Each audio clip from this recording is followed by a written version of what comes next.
Experimental setup to study the photoelectric current. Now this one is the emitter, which is photosensitive material, means when light of suitable frequency will fall on it, then the photoelectrons will come out, then the electrons will come out. This is the collector. Okay, the electrons will run towards it, electrons will be gathered, will be collected by the collector, then the electrons will start to flow through the wire. That means due to flow of electron, current is flowing, and that current is measured by the ammeter, and this current is known as photoelectric current. And V is the V is the voltmeter, which is used to measure potential difference between the collector and emitter. Now here a battery of 10 volt has been used. R is the key system by which we can change potential of the collector, means by using this kind of key we can give positive potential of the collector with respect to emitter, as well as we can apply negative potential to the collector with respect to the emitter, and this one is the glass tube. Now UV light is falling on the photosensitive material. As a result, the electrons are coming out. Okay, first collector has been given no potential, then also some of the electrons will be able to reach to the collector and the current will flow. Ammeter shows the measurement of photoelectric current. At 0 volt of the collector, means when potential difference between emitter and collector is 0 volt, then amount of photoelectric current is less. Here I have drawn the graph. Okay, at 0 volt, this one indicates potential of the collector, this side also.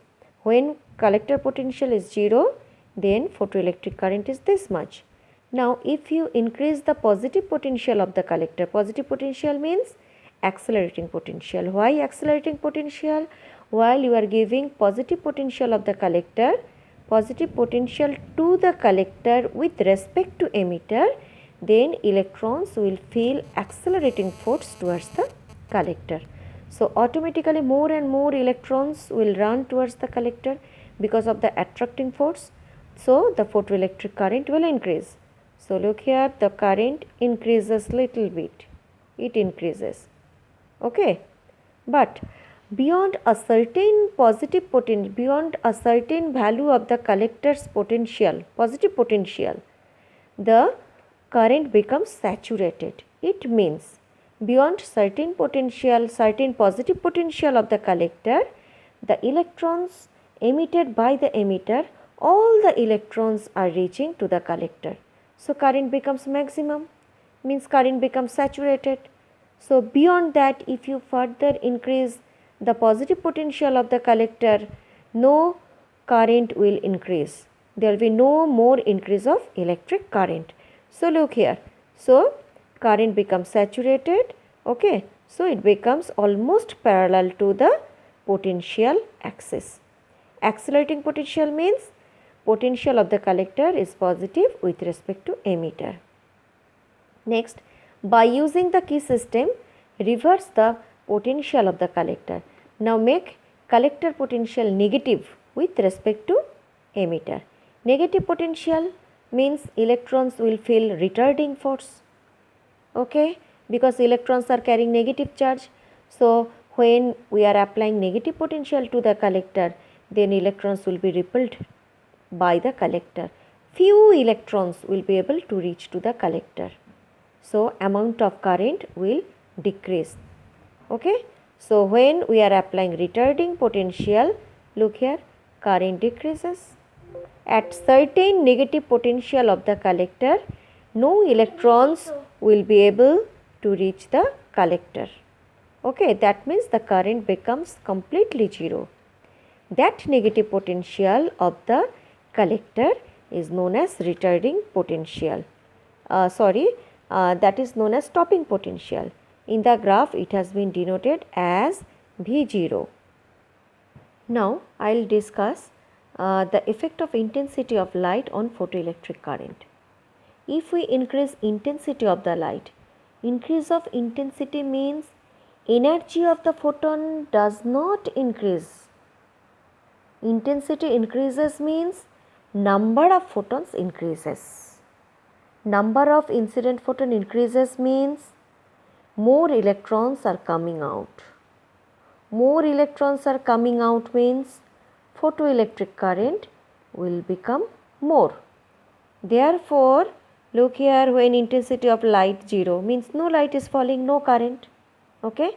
So, when intensity increases, look here, current increases. So, it is moving up, it moves up, graph line moves up means current increases with increase in intensity of the light.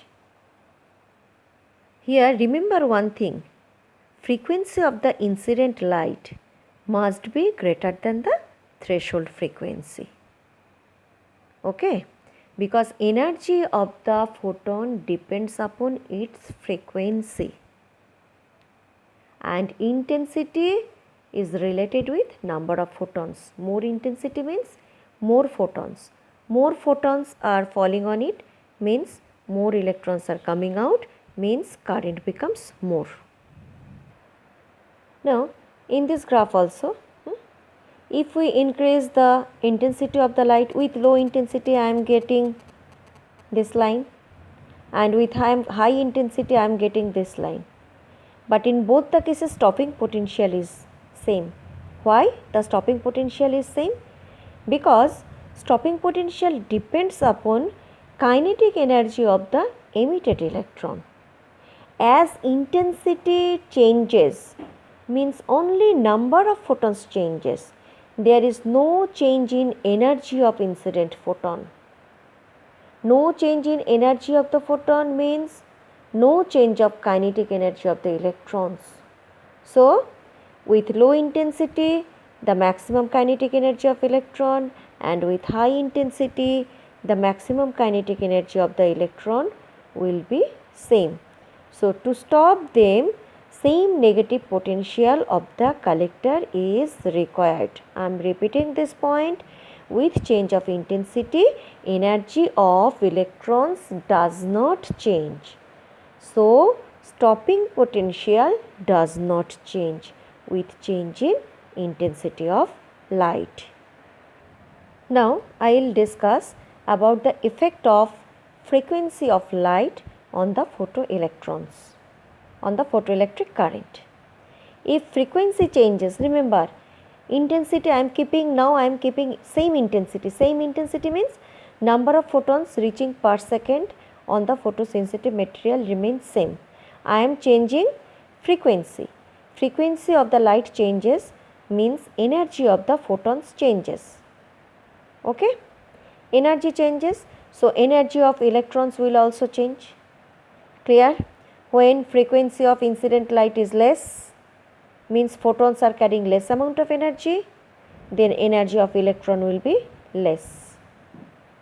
Okay, so to stop that less energetic electrons, less potential, less amount of negative potential of the collector is required. Okay. Now if frequency is more, frequency of the incident light is more means photons are carrying more energy, then energy of the electrons will increase. So to stop those highly energetic electrons, more negative potential of the collector is required. So when frequency is more, negative potential, negative stopping potential of the collector will be more. So when frequency increases further from F1 to F2, stopping potential increases, negative stopping potential increases. When frequency increases further from F2 to F3, stopping potential has been increased further. So here F3 is greater than F2 is greater than F1.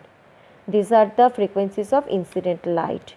When frequency of the incident light is least, then energy of the electrons will be least, then less amount of negative potential of the collector is required, that is stopping potential will be less.